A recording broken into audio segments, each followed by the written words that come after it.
Eto na nga mga chong, marami tayong basketball updates. Coach Tim Cone nagpaliwanag matapos ibangko si Sistan at Scotty sa fourth quarter. Chito Victolero ng Magnolia Hotshots, bakit natatakot na makalaban ng Barangay Ginebra? Sa paparating nga na quarterfinals ay magaganap ang Manila Clasico sa pagitan ng Magnolia Hotshots at Barangay Ginebra. At mukhang kinakabahan na nga ang Magnolia Hotshots dahil makakalaban na naman nila ang kanilang long-time rival na kanilang sister team. Matapos ngang matalo ng Magnolia kontra TNT Tropang Giga ay bumagsak nga yung kanilang koponan sa number 7 spot, kung saan makakalaban nila ang number 2 with twice to beat advantage na Barangay Ginebra. Kung sila nga raw ang papipiliin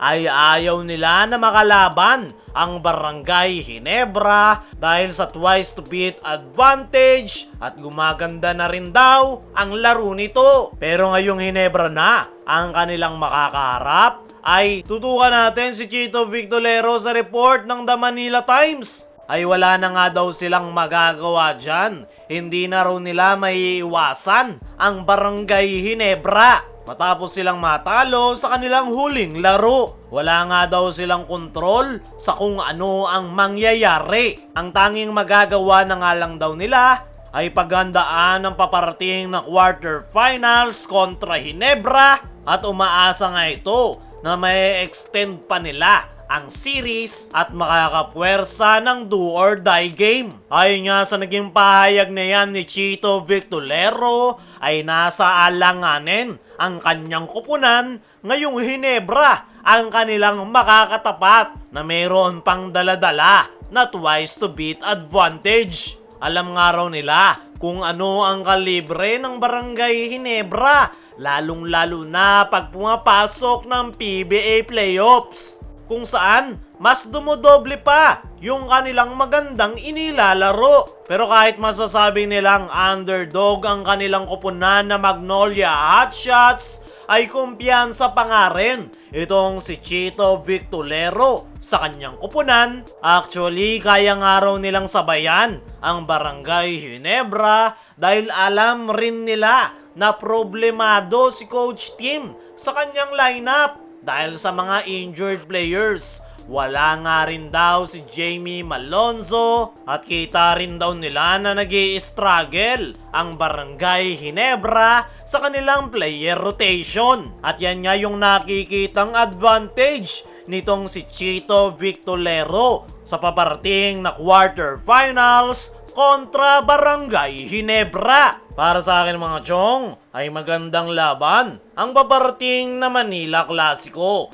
Ang bentahe lang ng Barangay Ginebra ay meron silang twice to beat advantage. Kung si Chito Victolero ay natatakot na makalaban ang Barangay Ginebra, ay nagpaliwanag naman itong si Coach Tim Cone matapos ibangko si Sistan at Scotty sa fourth quarter kontra NLEX. Matapos nga ang naging laro ng Ginebra kontra NLEX Road Warriors, ay maraming Ginebra fans ang nagsasabi na hinulog daw ng Ginebra ang laro dahil hindi na pinaglaro ni Coach Tim ang kanyang dalawang key players na si Christian Stan Hardinger at Scotty Thompson. Pero sa naging latest interview ni Coach Tim Cone ay ipinaliwanag nga nito kung bakit yan nangyari. Tutukan natin si Coach Tim sa report ni Jerry Ramos ng Spin.ph. Ay wala nga raw masamang nangyari kay Scotty at Christian Stan Hardinger.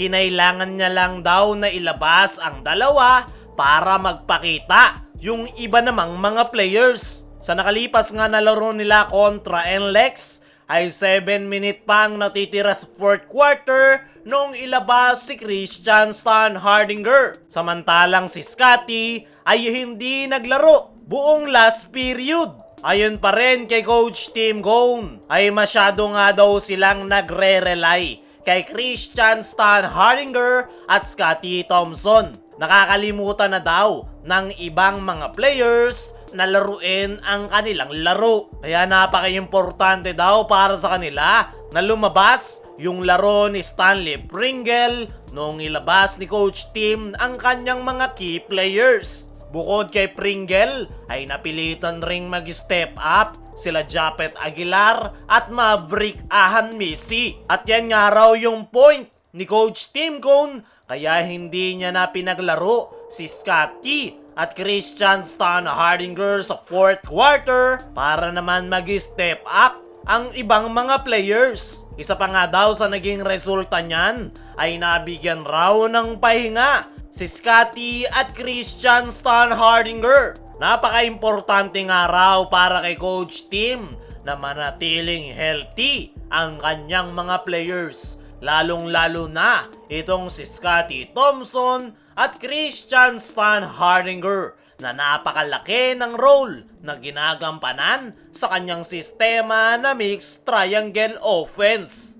Sa ngayon nga mga chong ay pinaghahandaan na ng Barangay Ginebra ang paparating na quarterfinals kontra sa kanilang sister team na Magnolia Hotshots. At isa rin yan sa dahilan kung bakit hindi niya na pinwersa ang kanyang koponan sa kanilang last game kontra NLEX dahil no bearing game naman yan at mas importante ang paparating na quarterfinals. Para sa akin mga chong ay nagsisimula na yung tactics ni Coach Tim Cone ngayong PBA playoffs. Marami pa nga itong bala na hindi pa nila inilalabas at magsisimula nga yan sa paparating na Manila Clasico.